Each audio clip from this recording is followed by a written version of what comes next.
Are you avoiding conflict? You don't need to. Hi, I'm Robert from the Wise Way to Success podcast, and today we're going to talk about conflict, and actually conflict resolution to be more specific. So we look at conflict as something not good, something to maybe avoid or not engage in. But let's talk about conflict. Conflict is actually quite healthy in all types of relationships.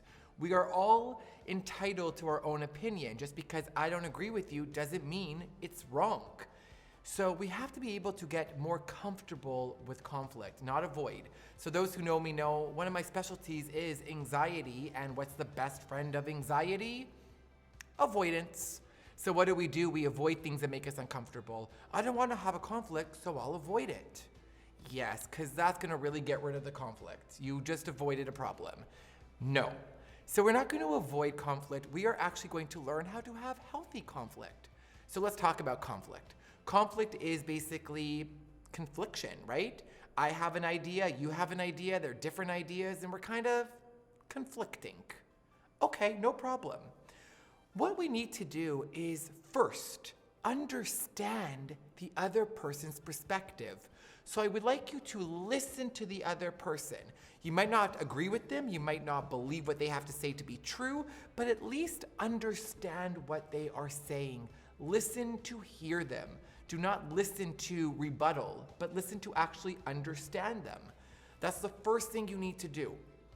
The second thing you need to do is ask some questions. If you don't understand what they are trying to say or why they want it this way, ask.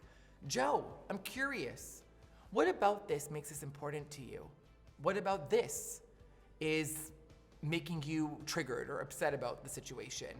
Understand, ask questions, not in a way to judge the person or shame the person, but to better understand their perspective. So I think it's really, really, really important that we don't view conflict as something negative and bad, but something that could actually build our relationship. I know that a healthy relationship could survive a conflict. Actually, I think it could thrive in conflict. So let's stop avoiding, but let's create safety within conflict. So let's say I think something and somebody else thinks something else, and now we're both quite triggered.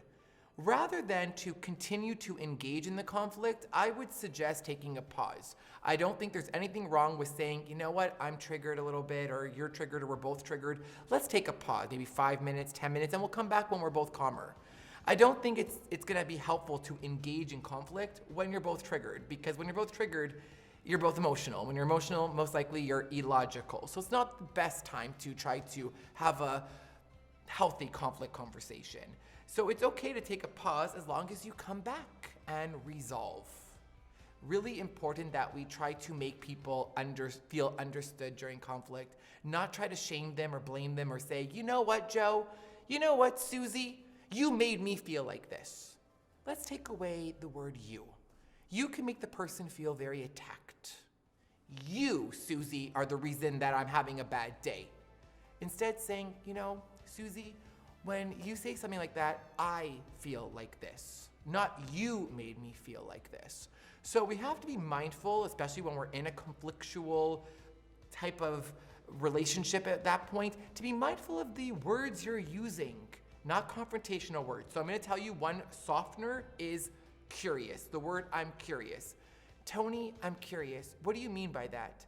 Susie, I'm curious. Could you help me better understand this? So that's going to basically help the person to not be so angry or triggered, because the way you're coming at it is more soft.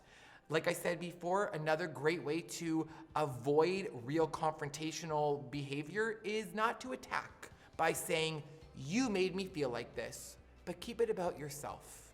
And remember what I said, you need to listen. Listen to understand. So if you are in your car, do not do this right now, but if you're watching this on YouTube, take a pen and paper and write some of these points down. Number 1, understand the other person's perspective. Hear them out. What are they saying? What are they trying to say? Ask questions. It's okay not to understand their perspective. Ask questions about their perspective. Number 3, if the conflict is getting a little bit too out of control, take a pause, take a moment, take a break, but come back to it. Really important that you come back to it. Again, we don't want avoidant behavior. And number 4, it's really great if we both can feel mutually respected. So I want to feel heard, I want you to feel heard, and I don't want you to feel antagonized. So none of this, you made me feel, you're like this, you are like that, you're always difficult. Not the time also to bring past issues into the conflict. Make it about what you're actually conflicting about at that moment, instead of saying, you know, James, you're always like that.